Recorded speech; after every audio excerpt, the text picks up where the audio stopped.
Mesdames, Messieurs, bonsoir, merci de votre fidélité. Voici le sommaire de ce journal. Quels sont les enjeux du système de bureau d'information sur le crédit de la BCEAO? Une conférence sur le partage des données a eu lieu hier à Dakar au Sénégal. Les détails dans quelques instants.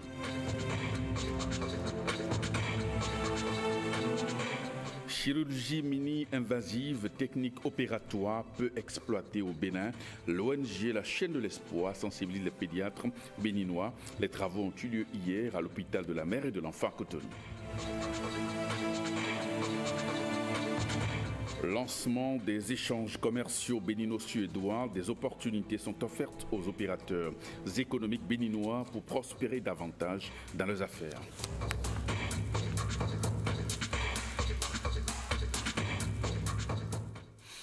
La Banque centrale des États de l'Afrique de l'Ouest, BCEAO, a organisé une conférence sur le partage de données sur le crédit dans l'espace UEMOA. Une conférence qui a permis aux acteurs d'approfondir leurs connaissances sur les enjeux du système de bureau d'information sur le crédit. C'était hier à son siège à Dakar. Et Enoch Compati et Alexis Seguemon ont suivi à travers une vidéoconférence cette réunion à Cotonou. Et voici le reportage. L'amélioration du climat des affaires dans les États membres de l'UEMOA préoccupe les dirigeants de la Banque centrale et les institutions internationales, d'où la création depuis 2013 du Bureau d'information sur le crédit BIC. Cette conférence à laquelle prennent part des experts internationaux vise à lever les principales difficultés que rencontre le BIC dans certains pays, des difficultés qui trouvent leur solution après une journée de concertation et d'amendement. Je me réjouis du professionnalisme avec lequel l'ensemble des questions inscrites au programme ont été traitées et expriment à l'endroit des participants toute la satisfaction de la Banque centrale pour les résultats atteints au terme de la présente rencontre. Je voudrais exhorter les établissements assujettis en général et les banques en particulier à respecter leurs obligations en matière de recueil du consentement auprès de la clientèle et de consultation des rapports de solvabilité élaborés par le BIC dans le cadre de l'instruction des dossiers de demande de prêt de leurs clients. Je puis vous assurer du soutien de la Banque centrale pour mener à bien le projet de promotion des bureaux d'information sur le crédit dans l'Union et atteindre les objectifs de développement du marché de crédit en vue de l'amélioration de l'inclusion financière pour une croissance économique partagée. Le BIC assure la disponibilité d'informations économiques et financières sur les clients pour faciliter la mise en place de crédits et l'analyse des risques. Il ressort des débats que la mise en place de ce type de dispositif présente plusieurs avantages rappelés à l'assistance au cours de cette conférence. Et puis les acteurs du monde des finances publiques ont un manuel de plus pour approfondir leurs connaissances, écrit par Nikez Médé, enseignant-chercheur à l'université Abomey-Calavi. Cet ouvrage qui porte le titre Finances publiques, espace UEMOA, renseigne sur les règles juridiques, comptables et statistiques de la finance publique. Evra Anani, Patrick Josso. Un outil de qualité désormais disponible pour les acteurs du monde des finances publiques. Cet ouvrage de 46 pages est un préalable pour la réforme et la modernisation des finances publiques dans les 8 pays membres de l'UEMOA. L'enseignant-chercheur est censé être le producteur au moins partiel des connaissances qu'il divulgue. Donc c'est un peu dans la dynamique normale, dans l'ordre normal des choses que je contribue à mettre à la disposition à la fois des étudiants, mais également des collègues qui enseignent les finances publiques.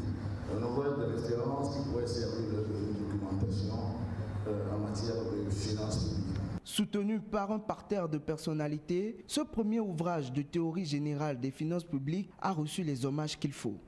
Cet hommage est d'autant mérité qu'il s'agit, à ma connaissance, du premier ouvrage de théorie générale des finances publiques écrit par un universitaire béninois. L'inscription de l'ouvrage dans l'actualité des réformes financières en cours dans l'espace UEMOA n'en fait que renforcer la pertinence. Je voudrais ici, très chaleureusement, saluer la contribution de cet ouvrage de finances publiques, une contribution majeure pour la cause commune qui est la nôtre, à savoir vivre mieux par des finances publiques bien assainies. Cet ouvrage a également reçu le soutien de grandes personnalités du monde de la finance publique, tels que le gouverneur de la Banque centrale de l'Afrique de l'Ouest, Tiemoko Kone, et le président honoraire de la commission de l'UEMOA, Cheikh Hadjibou Soumaré. Et puis la Suède ouvre ses portes aux opérateurs économiques béninois, une opportunité pour les hommes d'affaires de voir davantage prospérer leurs affaires. Un séminaire a été organisé à cet effet cette semaine à Cotonou pour lancer officiellement les activités dans ce cadre. Cécile Rondé pour le reportage. Open Trade Gate. C'est la dénomination anglophone par laquelle on désigne la porte ouverte du commerce entre le Bénin et la Suède. Les opérateurs économiques béninois ont désormais l'accès libre d'exporter des produits agricoles sur le marché suédois. Engagés, ces deux États veulent se donner des chances d'éclore leur potentialité économique et socio-culturelle. On va se concentrer sur les filières retenues dans le programme d'action gouvernement 2016-2021, notamment l'ananas, l'anacarde, les produits marchés, le riz et le maïs. Des initiatives visant à promouvoir les relations commerciales entre Stockholm et Cotonou.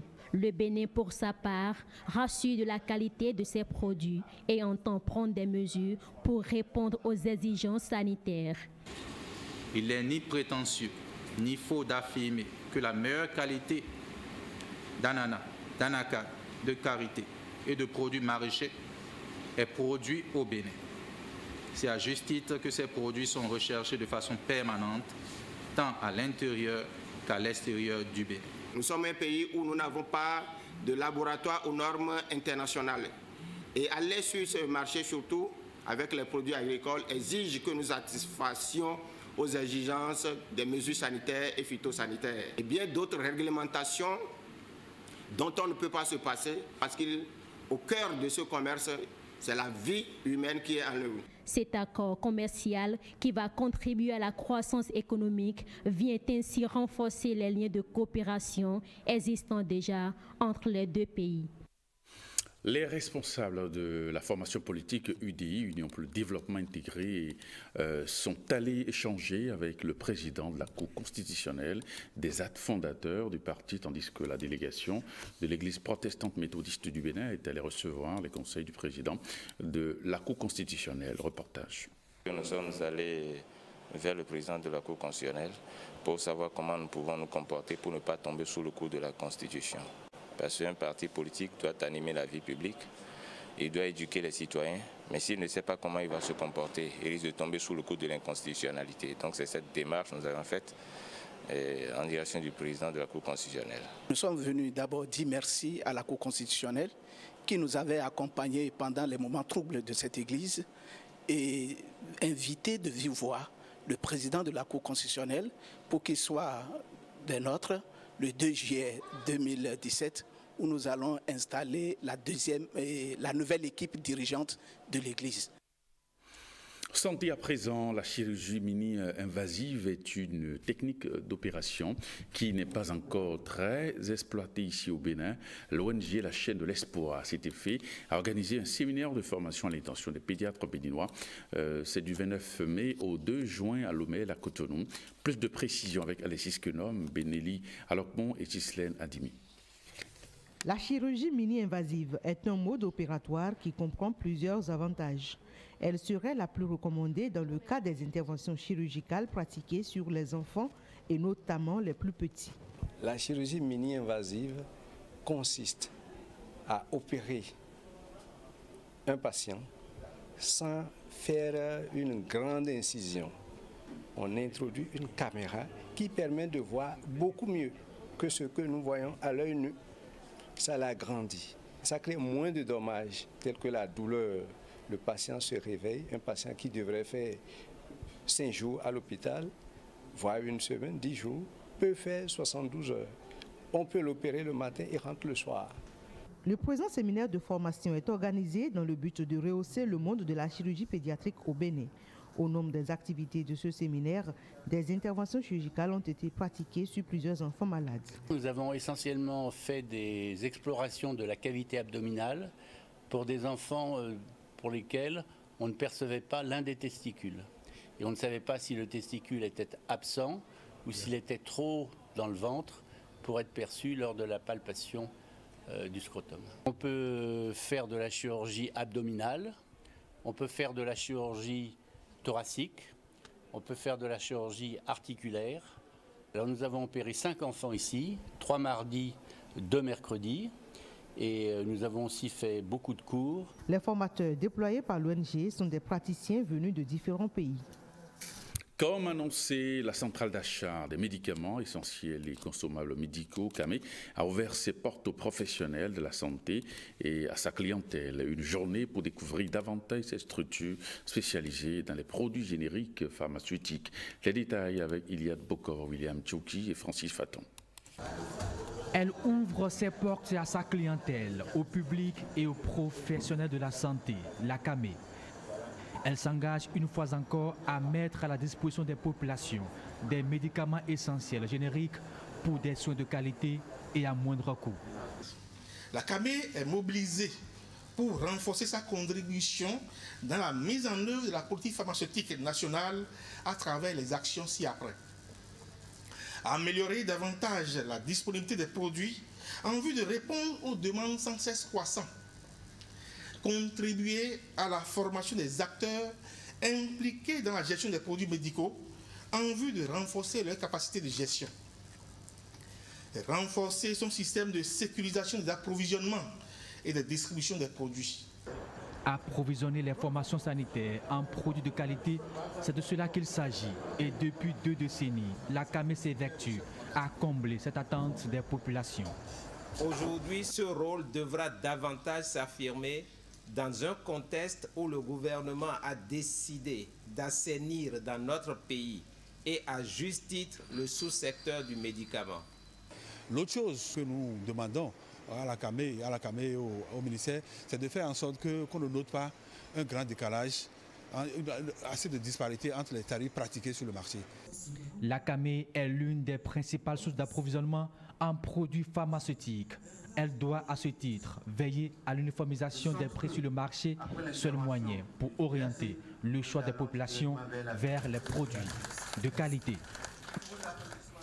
Les malades touchés par les troubles du langage et de la communication pensent bénéficier durant toute cette journée des consultations gratuites de dépistage et d'orientation.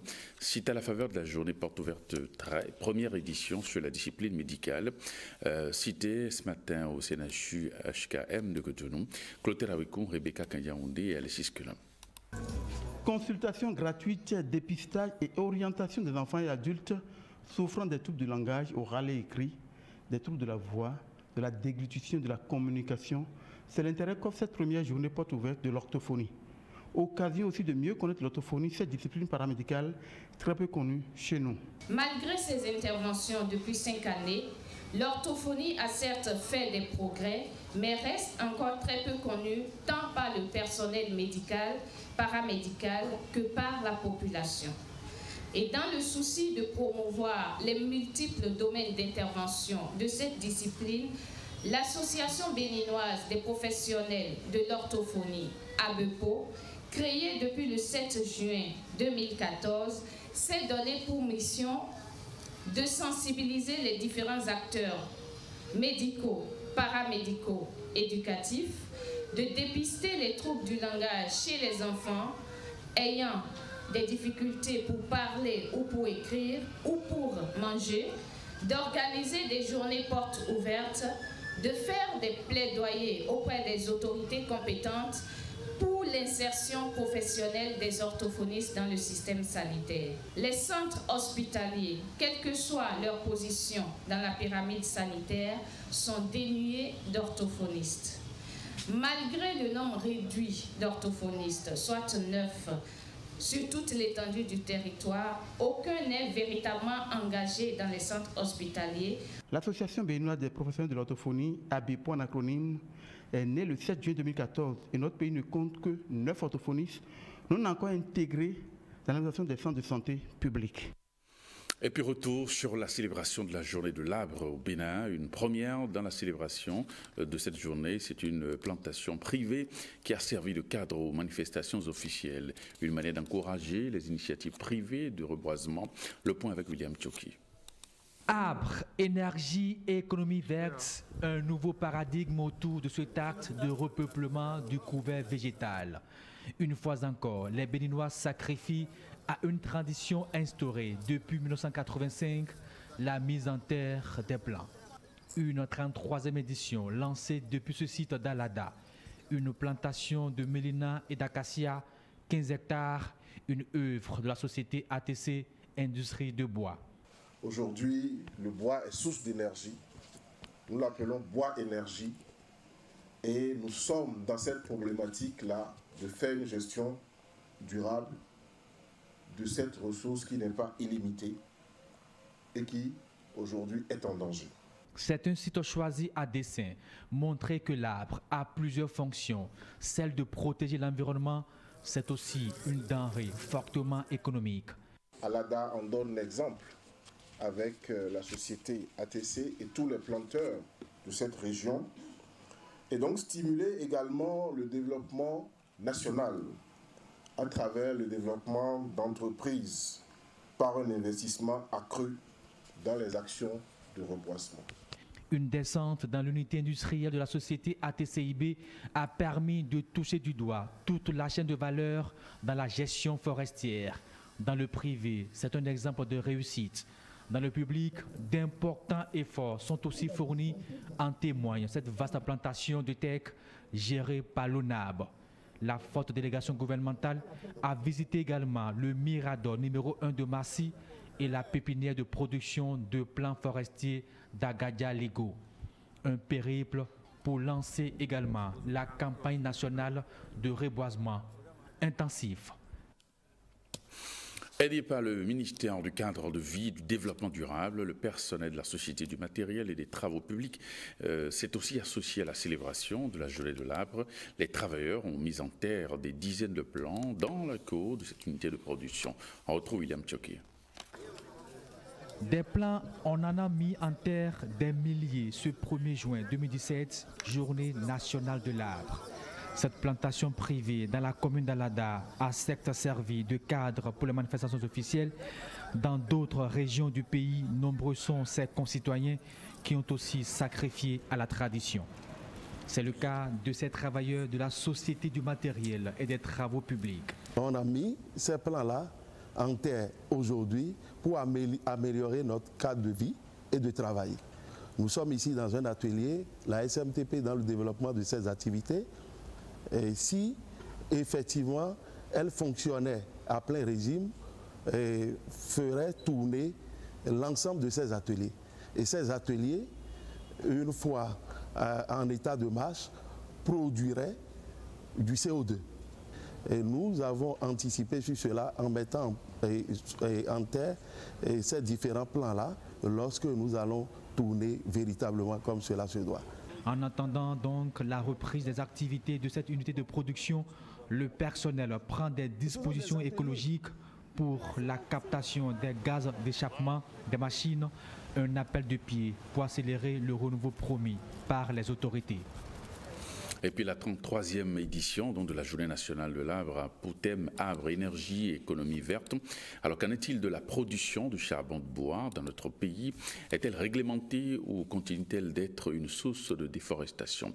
On va retrouver William Tchoki pour cet élément. Plus de 10 millions de tonnes de charbon utilisées chaque année pour la seule ville de Cotonou. Une statistique qui montre l'ampleur de la pression exercée sur les ressources forestières.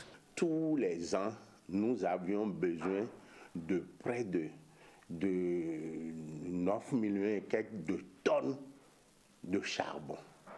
Alors que la disponibilité de bois et de charbon que nous avons, c'est-à-dire de bois énergie que nous avons, est à peine de 5 millions de tonnes. La vente du charbon, une activité florissante pour des milliers de personnes. On estime à près de 3 milliards de francs CFA l'an le chiffre d'affaires des différents acteurs. Mais à côté, elle hypothèque la vie actuelle et celle des générations futures. Quand vous voyez là, il pleut en pleine saison sèche. Quand vous voyez il pleut en plein jour, à midi, le soleil au zénith et il pleut. Qu'est-ce que vous voulez qu'on laisse à nos enfants comme héritage environnemental. Une interrogation qui trouve de réponse: abandonner l'utilisation du charbon. À nos sœurs, à nos femmes, à nos mamans, 0 sac de charbon à la Saint-Valentin. Que nos femmes, nos sœurs, nos mamans, ce jour-là, même s'ils doivent préparer, qu'on n'utilise vraiment pas du charbon.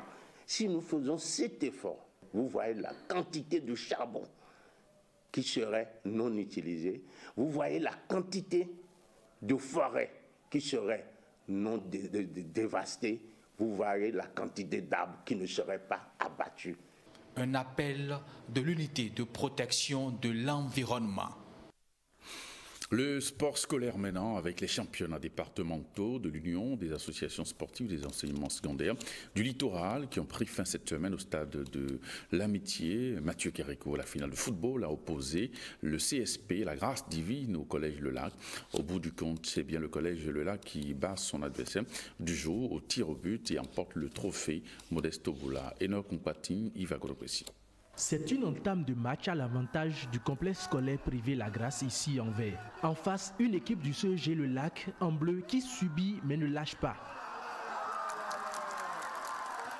Malgré les nombreux assauts des Verts, le score restera vierge jusqu'à la mi-temps. Du retour des vestiaires, les deux équipes tenteront chacune d'ouvrir le score, mais en vain. L'ascendance des Verts sera à nouveau contenue par les Bleus, défensivement bien en place. De nombreuses occasions de but seront manquées par l'équipe du complexe scolaire privé La Grâce, contraint finalement aux séances de tir au but. Contre le coup du match, le CEG Le Lac l'emportera avec 4 tirs réussis contre 2 pour les Bleus.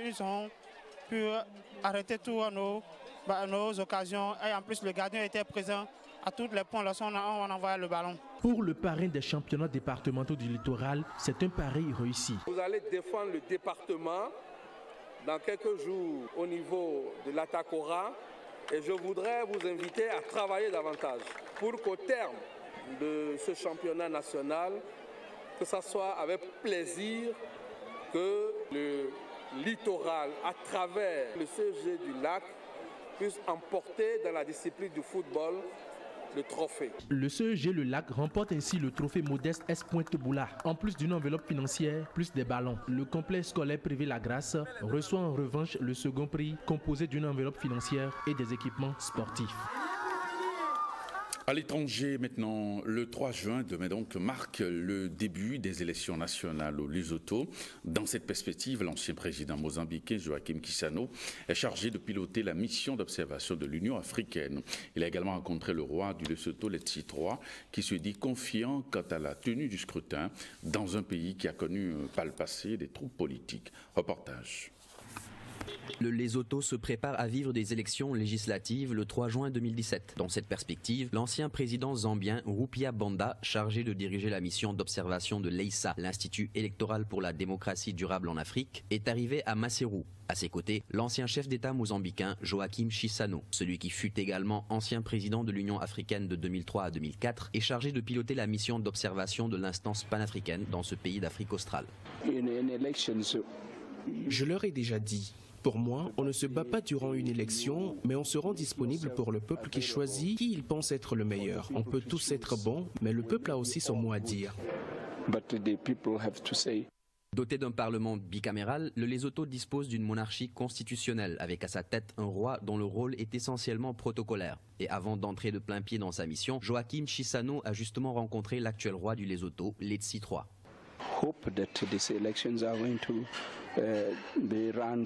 Il espère que le scrutin sera pacifique.